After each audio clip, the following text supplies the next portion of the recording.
লালবাগ কেল্লা একটি অসমাপ্ত মুঘল দুর্গ, যেখানে সমাহিত আছে শায়েস্তা খানের কন্যা পরী বিবি। ইতিহাস ও ঐতিহ্যে ভরা এই মুঘল দুর্গটি 1844 সালে আরঙ্গাবাদ নাম পরিবর্তন করে লালবাগ নামকরণ করা হয় এবং তখন থেকেই দুর্গটি লালবাগ দুর্গ নামে পরিচিত। লালবাগ দুর্গের বিভিন্ন বিষয় নিয়ে আজকের এই ভিডিও।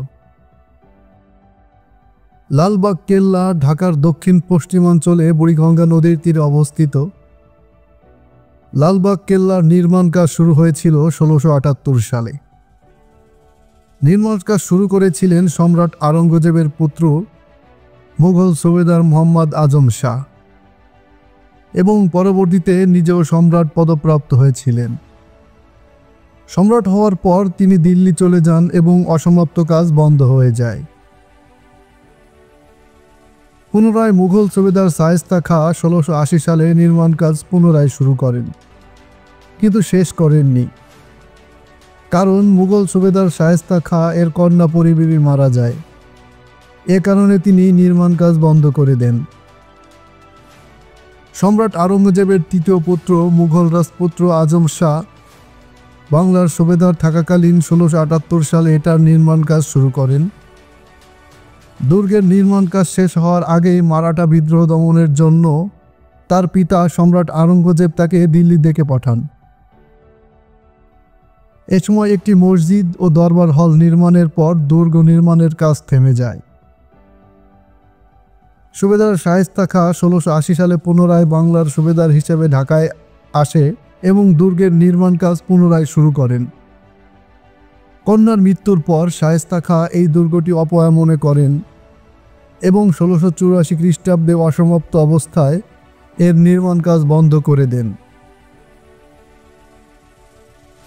শায়েস্তা খাঁ ঢাকা ত্যাগ করার পর ঢাকা থেকে মুর্শিদাবাদের রাজধানী স্থানান্তর করা হয়েছিল, যার ফলে এই লালবাগ দুর্গ জনপ্রিয়তা হারায়। 1844 সালে আরঙ্গাবাদ নাম পরিবর্তন করে লালবাগ করা হয় এবং তখন থেকেই দুর্গটি লালবাগ দুর্গ নামে পরিচিত।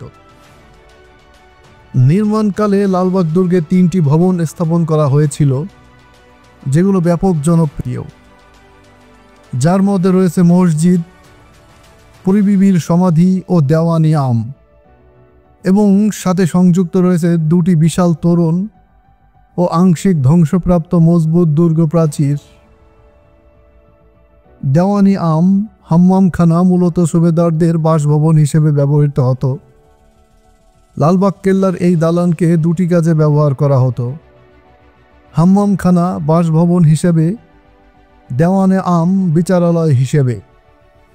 এই দালানের নিচ তলা ছিল বাসভবন তথা হাম্মামখানা আর উপরের তলা ছিল আদালত ভবন বা দেওয়ানে আম। লালবাগ কেল্লার মধ্যে রয়েছে পরী বিবির সমাধি। লালবাগ কেল্লার 3টি স্থাপনার মধ্যে এটি অন্যতম এবং জনপ্রিয়। এখানে রয়েছে পরী বিবির সমাধি। শায়েস্তা খানের কন্যার স্মরণে এই মনোমুগ্ধকর মাজারটি নির্মাণ করেন। লালবাগ কেল্লার 3টি বিশাল দরজা বর্তমান জনসাধারণের জন্য উন্মুক্ত। এই দরজা দিয়ে ঢুকলে বরাবর সোজা চোখে পড়ে পরী বিবির সমাধি। আসলে লালবাগ কেল্লা বলতে যেই ছবিটি সবচেয়ে বেশি পরিচিত সেটি মূলত পরী বিবির সমাধি। সম্রাট আওরঙ্গজেবের তৃতীয় পুত্র শাহজাদা আজম শাহ বাংলার সুবেদার থাকাকালীন 3 গম্বুজ বিশিষ্ট এই মসজিদটি নির্মাণ করেন। তিনি এই মসজিদ নির্মাণ করেছিলেন 1678 থেকে 1679 খ্রিস্টাব্দে। আয়তাকারে নির্মিত 3 গম্বুজ বিশিষ্ট মসজিদটি এদেশে প্রচলিত মুঘল মসজিদের একটি আদর্শ উদাহরণ। বর্তমানেও মসজিদটি মুসল্লিদের নামাজের জন্য ব্যবহৃত হয়ে আসছে। সব মিলিয়ে বলতে হয় যে লালবাগ কেল্লা ইতিহাস ঐতিহ্যে ভরপুর একটা অসাধারণ জিনিস।